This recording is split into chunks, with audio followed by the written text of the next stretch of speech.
Hey everybody, welcome to Inside Craft Show, part 2 of the Before You Buy GH5 video. So yesterday you might have seen we put up pieces and content of what we worked on with the GH5 camera test. We went through and shot color charts.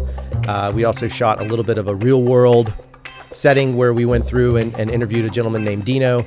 Has a new company he's coming out with, so we kind of shot a little bit of B-roll, a little bit with him.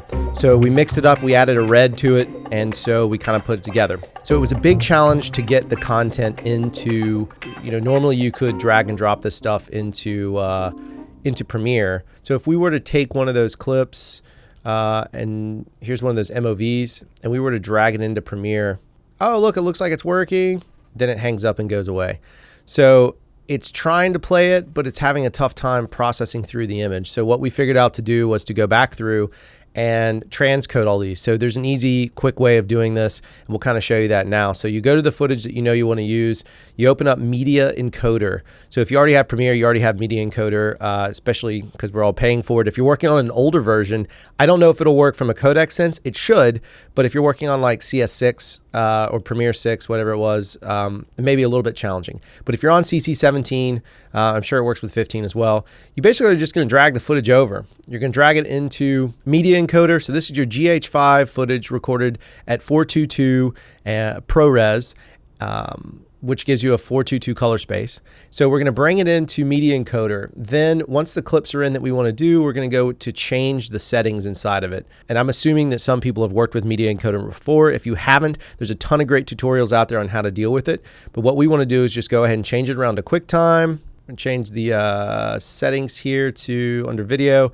We're going to change those to ProRes 422 HQ. We're going to go ahead and bump them up. You don't really need to do 444. You might be tempted thinking it's going to give you a better bit rate. So all you're going to do is take up space for no reason. I'm going to hit match source because I think that's the easiest way to get the frame size to line up. Audio, we don't really care. In this case, it doesn't really matter. It was just onboard audio. 23976 is the frame rate. Everything's locked in, looks pretty happy. I like to keep the file names exactly the same, and it's just kind of our way of dealing with things. So what we'll do inside of there is we would have, you can see here we have a transcodes folder. Inside that transcodes folder, we would add it. We'll hit OK, and then we'll go ahead and kick off that render. Shouldn't take very long at all. Okay. So now that we have that in play, we have the transcodes done. We can quit Media Encoder. We'll jump back in. We're going to re-import that same file, but now from our new folder. So then we'll go to IC transcodes. There it is right there. And whereas once it couldn't play, now it plays delightfully. All right, so what we did was we took all those clips and we brought them in. We transcoded them. Jeff did that yesterday. No LUTs were applied. It was just straight one-for-one transcodes. And we kind of brought it in and dropped it on the timeline. And this particular section, what we wanted to focus on was cutting a real-world scenario. So we have Dino, our friend who owns SRT, which is a training facility for concealed carry or other gun-related issues. We had Dino sit down and kind of put things together. So we're going to cut in onto the video and see how that works.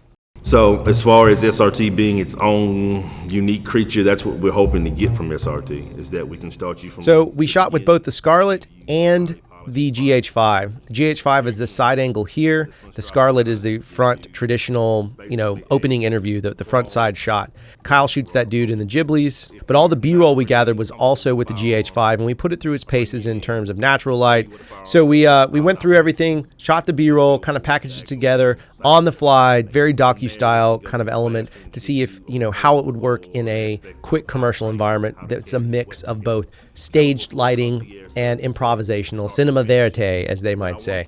And we went through the process. Now, Jeff will show you on the back half of this video how we treated the color, and we'll talk that through.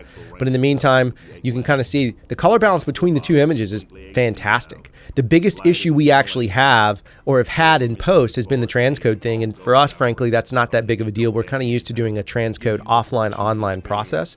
So it's not a big issue if you consider the fact that you're now working with your final file footage. You're not even having to use offline like we might. In the old days of RED, you used to do these offline files and you'd have to online them. You remember those? Yeah, see, he loves it. And so we would go through this whole conformist issue, and it was a pain. Now you're actually cutting your negative, which isn't bad for the camera itself. I think that's a fantastic quality. being able to cut the neg and then just send those exact clips over to your colorist if you're not the colorist yourself, and have them cut it away. The other side of it is we started kind of getting in the color charts. I'll let Jeff talk a little more on the science of that and what he went after. We're really going to focus on 2 color charts. One is 5600 in direct sunlight, and one will be 5600 in shade. And why do we use 5600? Well, this was also a test for us. So we use a lot of HMI. So our balance is a lot of daylight. That's the thing that we really wanted to see and understand from the GH5. So we did daylight tests in order to make that work. I personally think it looks fantastic. Both of us were a little shocked. And frankly, if you look at the raw footage, and this is raw footage of Dino, when you cut between those 2 cameras, it aligns really nicely. The reds are a little bit of a shift. You can see there's a little bit of a shift hue. There's also a little bit of noise from the GH5 that's not present with the red, but I guarantee you once Jeff colors it, it's going to match up perfectly. So I'm going to go ahead and kick it over to Jeff. This is the color grade session of the GH5. We're going to start here. I've already pre-done all these grades while Drew was out, so I can go through and I will turn it on and off for you to show you the differences. But these first 2 are just the color charts that we did. And so I used the color charts in the old-fashioned, I'm pulling up scopes here, to balance out the white, balance out the blacks, to give more of just a neutral balance to it. But yeah, these color charts look great. The saturation was absolutely wonderful with these cameras. This one's pushed down a little bit farther, but the reason I do that is because on this first shot here, the black is right here where this little eyedropper is. I didn't take it all the way down because we're outside, and the actual true blacks are more towards the shadows than that. So I moved and calibrated for the shadows than I did for this black spot on that. Here's the GH5 color chart. There's no actual grade of any sort. There's a expansion, slight touch saturation onto it. This is the red. Whoa. And the red I actually had to do a little bit, actually not a little bit, quite a bit more work to do it. But overall, skin tones look pretty close, reds look pretty close. The chip charts look almost identical. I was highly impressed with the way that the GH5 ran with it. So you can see one thing that I've noticed with the 2, I don't know if you'll be able to see it on the screen. All right, so this is the GH. And then running into the red shot right there. And then we'll run into the GH again. Then we go into this real low light stuff that started this way. I think we were shooting at 3600 when we shot this. But I tried to balance it out to see how far it could go. Color temp, yes, 3600 Kelvin. Wanted to see if it could balance back out. Balance back out pretty well. The color, the skin tones come back. The wall comes back pretty well. And I also, in none of these shots, have done any real true secondary work. No grading mats, no traveling grades, vignettes, or any of that type of stuff. This is all just pure full things except for the Dino, the 2 shirts that are coming up. But yeah, and this is 1600 ISO right here, and this stuff looks fantastic. This is also 1600. This is with the house lights up and none of our actual lights in this stuff right here. And this stuff looks pretty fantastic as well. This is the 1600 shot right here. I'm going to actually loop this shot. And I'll show y'all before and after this one. This shot really shocked me with the noise pattern. And this is the way it actually came to us. There's a major amount of latitude in this. Highly shocked about how good this stuff looks, actually. Now this is actually Drew. And I'm looping this one for you because this is actually shot at 800 ISO and pushed way farther up than the 1600. Now I'm going to turn it off. This is where it actually was, which you can barely see. But as part of our test of this camera to see how far it could push, the red footage to me, now I'm far enough into it now I think I can just start comparing the 2 different types. The roll-off is really nice. The noise pattern is very nice. It looks like a good small grain pattern. Can't really see it all that much.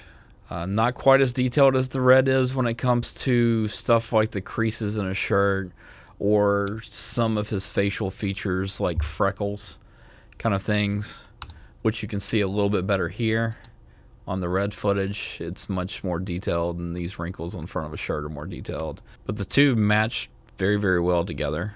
The GH5 is actually a very solid camera. It handles low light really, really well. I would hate to say it, probably as good as the RED does with the low light. So the GH5 at the end of the day is a really rock solid camera, and it works really well. If you consider the fact that it just went up against RED footage, that's a really, really strong thing. It mixed right in. There wasn't a lot of work. I mean, you saw the details from the bearded one. So together, we feel like that camera is a great kit camera. It's great to have. It's an awesome tool. I can't really speak to the vlogging element because we don't use a lot of autofocus type concepts. However, a little quick pro tip: if you can get your f-stop to 5.6/8 or 5.6/8 split, then you won't really have that much of a focus issue from where you are. So my voice is froggy. So on the next Inside Craft Show, in a world where laughter. Sorry, I always wanted to do that. Anyway, we're out.